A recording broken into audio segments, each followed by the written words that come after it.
প্রবাসী রক্ত ঘাম ছড়িয়ে কেনা আইফোন, স্বর্ণের গহনা, ল্যাপটপ, ব্র্যান্ডেড ঘড়ি সবই এক মুহূর্তে উধাও। হযরত শাহজালাল আন্তর্জাতিক বিমানবন্দরে ল্যান্ড করার সঙ্গে সঙ্গে প্রবাসীদের মনে যে আনন্দের বন্যা বয় তা মুহূর্তে বদলে যাচ্ছে আতঙ্ক আর চোখের জল দিয়ে। কারণ এখানে লাগেজ চুরি আর কোনো ঘটনা নয়, এ যেন এক নিয়মিত সার্ভিস। গত 2 দিন আগে ফেসবুকে ভাইরাল হয়েছে একটি ভিডিও, যেখানে দেখা যায় দুবাই থেকে আসা একজন প্রবাসীর ব্যাগের তালা ভাঙা, জিপার কাটা আর ভেতরের দামি মোবাইল ও স্বর্ণালঙ্কার সব গায়েব।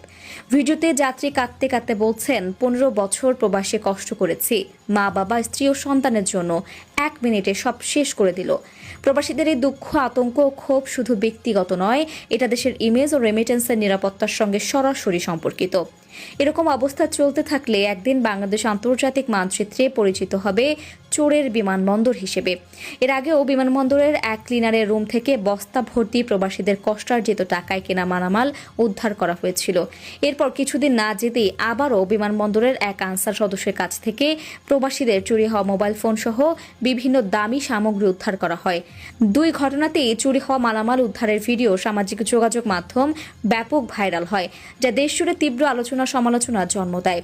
এ ধরনের ধারাবাহিক চুরি বাংলাদেশের আন্তর্জাতিক ইমেজকেও প্রশ্নের মুখে ফেলছে বলে মনে করছেন অনেকেই।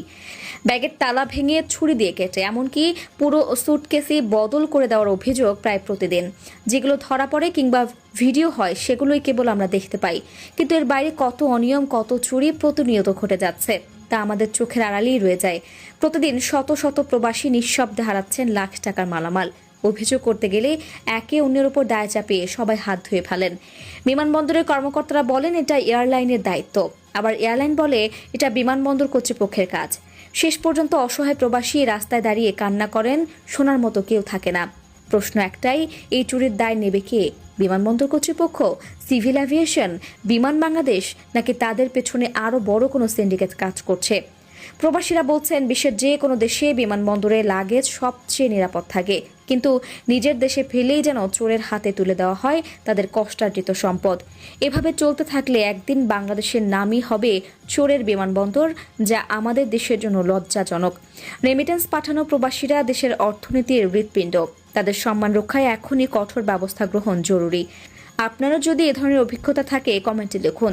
যত বেশি শেয়ার করবেন, চাপ তৈরি হবে, সরকারের টনক নড়বে। তা দর্শক, এতক্ষণ 24 ঘন্টা নিউজের সাথে থাকার জন্য আপনাকে আন্তরিক ধন্যবাদ।